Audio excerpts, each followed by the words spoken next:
One of the greatest obstacles to crafting health and wellness is identifying and controlling inflammation. It's at the core of all complex and chronic diseases, and it's the driving mechanism that underlies the most common symptoms that people like you struggle to overcome. Join us as we explore cutting-edge science and research to give you the information and tools you need to create the quality of life you want and deserve. And now, here is the host of Inflammation Nation, Dr. Stephen Noseworthy. Hey guys, welcome back to the Inflammation Nation, and we're talking about autonomous health still. Today I want to talk about the link between thoughts, actions, habits, and your future, obviously as it relates to your health. You know, this whole idea of autonomous health really presupposes that your health actually means something to you and that you're at the point where you're willing to take control of things by changing what is in your power to change. I saw a post on social media a couple of days ago from a guy named James Clear. You might want to check him out. He wrote a book, a very well-known book at this point, called Atomic Habits. And in that book, he says that the costs of your good habits are in the present, but the cost of your bad habits are in your future. Now, what does that mean? Well, you know, when you choose to make beneficial modifications to your diet and your lifestyle today, you know, that means you have to give up something that you're currently doing that's either taking away from your health or at the very least, it's not helping it. You know, and that thing that you give up today is the cost of adopting something better, a better habit in today's present time. In other words, adopting a new and better habit cost you your old ones. But the cost of keeping those bad habits isn't something that you pay today. It's something that you pay down the road. And this matches up perfectly well with our understanding that about 80% of chronic diseases are rooted in bad habits associated with your diet and with your lifestyle, and how those ongoing daily choices impact your genetic expression over time. And it seems like, you know, like when you're in your 20s and your 30s, it seems like we can get away with a lot, whether that's a not so perfect diet or, you know, maybe it's just an inconsistent or not even a habit of exercising. But those present day habits carry a future cost, and it's the health that you have or you don't have in your 50s, your 60s, and beyond.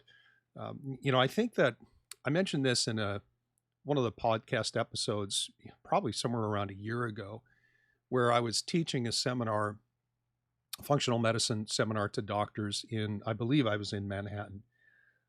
And there was a doctor there. He was a cardiologist, retired cardiologist, but he was getting into natural or functional medicine.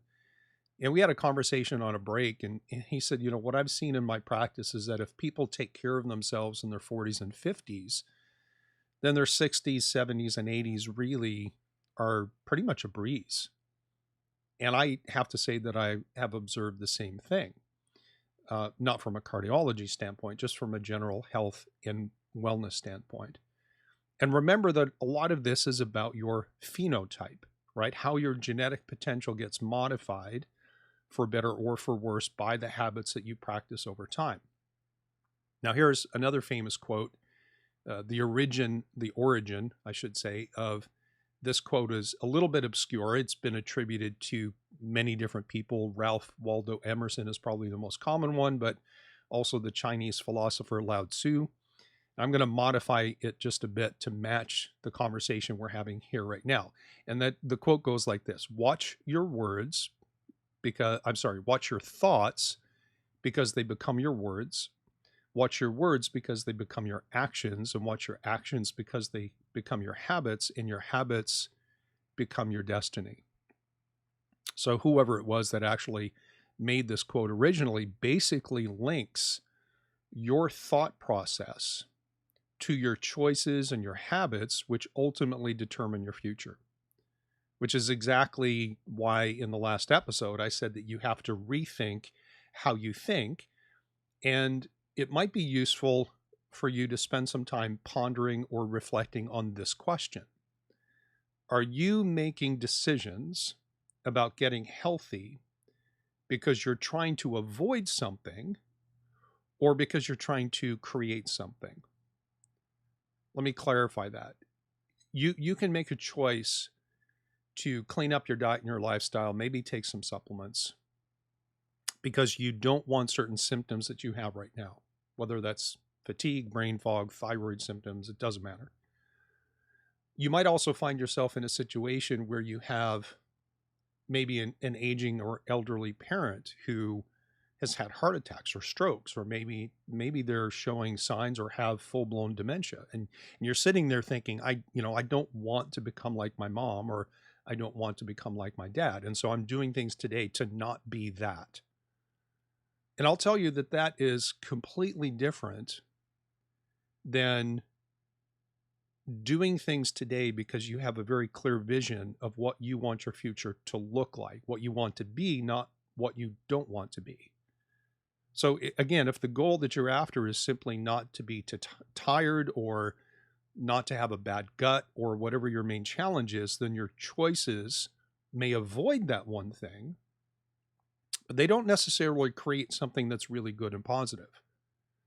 But if you make choices based on creating something positive and powerful, then it tends to take care of the thing that you want to avoid, but it goes beyond that. It goes beyond simply not having some symptoms to having true vitality. So again, it's better to have a clear vision of who you want to be and how you want to feel and function, and make your decisions to support that. It's almost like a process of reverse engineering. It's the difference between just not wanting to be like the old you or like someone else that you're looking at, and wanting to be the best version of you. And so here's the danger. When your motivation and your thoughts are about avoidance,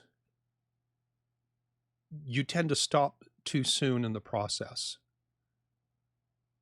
What I mean is that you do just enough to stop or control a symptom, for example, but you may not take any necessary steps to go beyond from being symptom free to actually being full of vigor and vitality.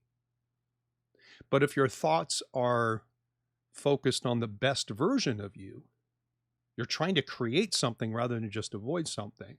The person who's energetic, the person who is very functional, very capable, then resolving symptoms becomes only one step along the way to greatness. And I can speak from a physiological perspective that most people have symptom resolution before their root causes are fully resolved or well controlled. And I can say that another way. Number one, physiology goes wrong before your symptoms appear. Like whatever your symptoms are, the root cause that underlies that was in development before the symptoms actually began. So physiology goes wrong before symptoms show up. And the reverse is somewhat true as well. Symptoms often improve, sometimes even disappear, before bad physiology is fully corrected. So if your goal is to avoid symptomatology, just get rid of it, then you tend to stop too quickly when the symptoms get better or go away. The underlying physiology and root cause still is there. So, it's not enough to try to prevent disease or to prevent bad health outcomes. There's nothing wrong with that. But it's far better to set out with the intent of creating wellness. Because doing one, if you're pursuing symptom freedom, that doesn't necessarily create wellness. But creating wellness pretty much guarantees that you control or eliminate the things that you're afraid of. It is a necessary transition in your mindset, in your thoughts, which become your words, which becomes your actions, which become your habits, which becomes your future. It's a necessary transition to go from running away from something bad to running towards something good. And that brings me to my second point for today, is that once you have a clear picture of who you want to become and you've chosen to pursue creating wellness rather than just avoiding things that are negative and undesirable, That clear picture, that positive image of the best version of you, once you have that in your mind, where do you go next? Now, I'm willing to bet that most of you, I know that some practitioners follow this podcast, but most of you probably don't have any training as healthcare professionals. And that might mean that you don't have the required knowledge base to know where to start or what to do. And so if you're in that circumstance, you pretty much have two choices, right? You either start learning on your own or you hire someone to help you. And maybe there's a third option, and that's doing both. And this is part of becoming autonomous or independent of conventional medicine, is to learn and to know and to do the things that are under your control. Of course, it does start with knowledge and information. But that third option is choosing to do what you can on your own, what you know to do. And then maybe partnering with someone else, like me perhaps, to literally delegate what you can't do for yourself. And I use that word delegate intentionally. There are far too many people who abdicate or abandon responsibility for their health, and they put it in the hands of other people. But delegation is something completely different. I will tell you that all of the clients that I work with in my one-on-one coaching, they know that I am responsible to them, but I'm not responsible for them. I want to just think about that for a second and what the difference is, right? I can teach someone, I can coach them, I can advise them, I can cheer them on, whichever word or description you like better. But at the end of the day, your health is your responsibility and nobody else's. And maybe that means we can draw a distinction then between functional living and functional medicine, where functional medicine is that partnership with someone, again, maybe like me, who digs for root causes, who sees the bigger picture, and then can advise you, maybe with the help of diagnostics, etc. So functional medicine is something that I do, whereas functional living is all about you, right? It's the actions and the habits that you practice every single day and every week and every month that spring up from that deep inner desire to not just be symptom-free, but to be vibrant and living an optimal and functional life.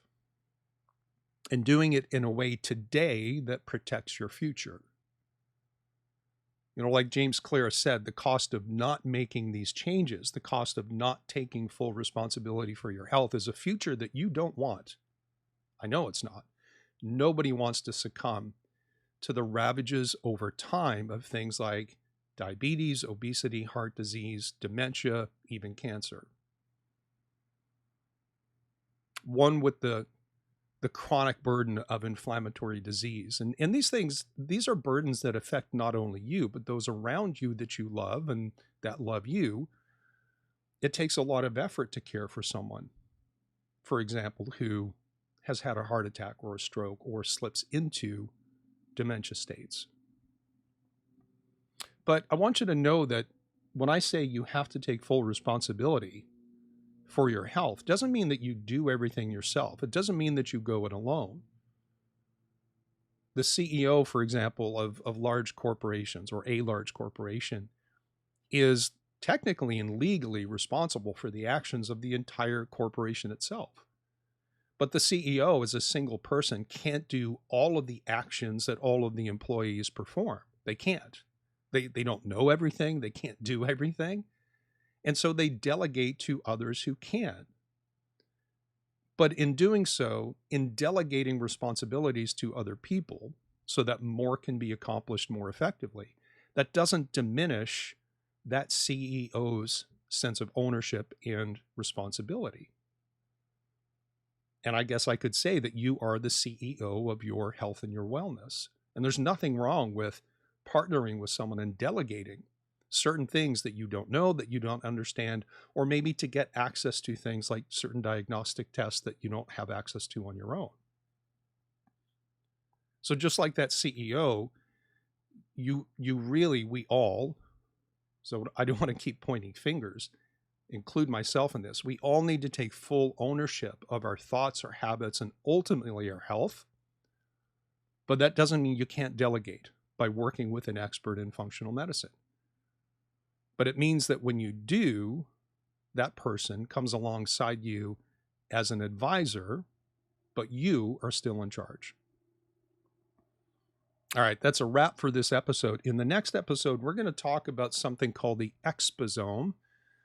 Pretty sure most of you probably haven't heard that, but it's all over the medical literature.